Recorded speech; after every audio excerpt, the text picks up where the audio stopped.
Jedz here. Thanks for tuning in. I'm in Starksboro, Vermont. I'm in the Green Mountains right now. Figured I'd go up into the mountains, try it out, and see what's going on. Figured I'd give you guys a quick update on what's going on in the world of Jedz.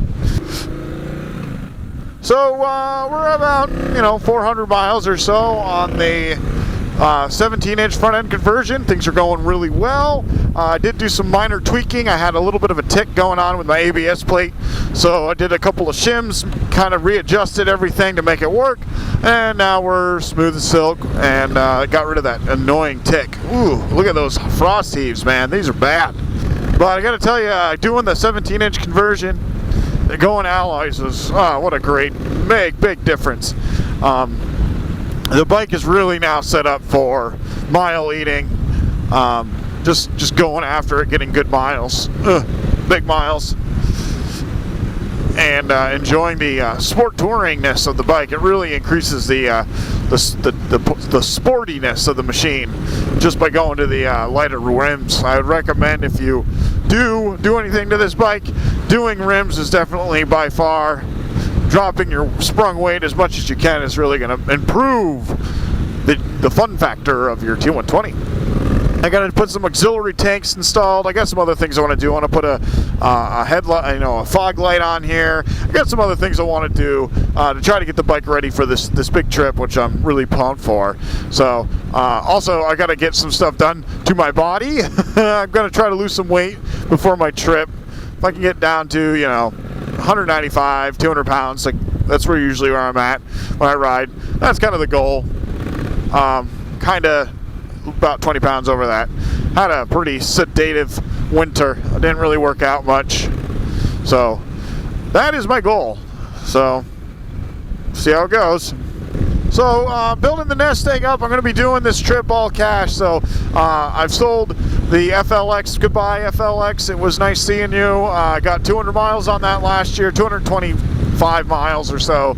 And it just wasn't really my cup of tea. I really tried getting into the bicycling, e-bike scene, and it just didn't really work out for me. So I used a little bit of that I used that money and I put it into the Jedz Moto Fund, which is like nest egg. And so that's in there. FZ1 is going to its new home next weekend, so I got a deposit down on that. I just got to button up some stuff, and I know the buyer. He just is really excited. He got me a deposit. The bike's his. I'm going to get it all set up, drop it off, and that'll go into the California nest egg.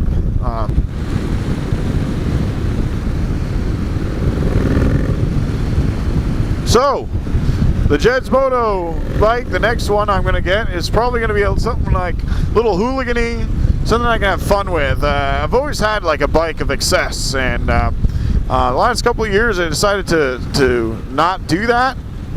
But then now I'm like, you know what, why did I do this? Why am I on a bike that only has 85 horsepower or 80 horsepower or whatever? And the truth is first off, this Bonneville is awesome. It's got a pile of miles on it. I'm going to pile even more miles on it. And it just takes it, rides, goes good. It does everything I needed to do well. But it's really just, it's just the Swiss Army knife for motorcycles. And that's why I love it so much. I look to Wes Fleming and his FTR 1200 and I go, well, that's just what I want. Something like that. Something where I can just go and have fun with a weekend on it. Put like, if I put like 3,000 to 5,000 miles on it in a year, that's like great. Who cares? I've got the workhorse motorcycle here, and really it's just a workhorse. It's just the mule. It just racks miles, does what I needed to do. I go across country with it, and there's no real issues. I'm gonna go straight. So yeah, I don't know what the next Jedz Moto bike will be, but it's going to definitely be something fun, exciting, different, unique, something that embodies me. Not sure what it's going to be, but I want to have something that I can just get on, throw a backpack on, put my laptop in the backpack and blast to work, blast back, put like 3,000 to 5,000 miles on a year maybe, and really enjoy it and just have it, and maybe do a couple weekend trips with it. But use this as the mule, as the big touring bike, as, you know, the primary commuter, the bad weather commuter, you know. So like at this point, the bike's not really going to be worth much at the end of this season. If I do the miles I'm supposed to, I'll be pushing 80,000 miles on this motorcycle by the end of the year, which is pretty good, pretty remarkable. Really pushing it, seeing what I can get for miles. I'm thinking this thing's going to probably be one of the first Bonnevilles, the water-cooled Bonnevilles, that's going to hit 100,000 miles. So, you know. But of course, that's a cool thing to say and do, but it's also kind of like, wow, dude, like, that bike ain't worth crap. So anyways, guys, if you guys like have some ideas of what I might get or would be a cool, you know, hooligan kind of weekend blaster bike, put it in the comments below. I'm interested to hear. You can always email me at jedz@jedsmoto.com. Make sure you check out my sister channel, Amen Moto. You got Doug over there and Scotty Amen. They're doing crazy adventures all the time, and they're actually getting together in like a couple days, and I can't go, and I'm really bummed, super bummed.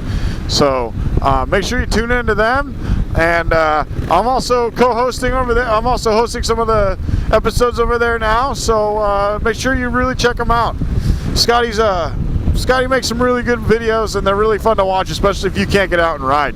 But that's where I'm going to end this. If you can get out and ride, you should get out and ride. But if you can't, you can always stick around with me by liking and subscribing and hitting the bell icon and making sure that you're caught up to date with the Jedz Moto adventures. All right, guys. Well, I'm going to go and enjoy the rest of my ride. Oh, look, they're boiling.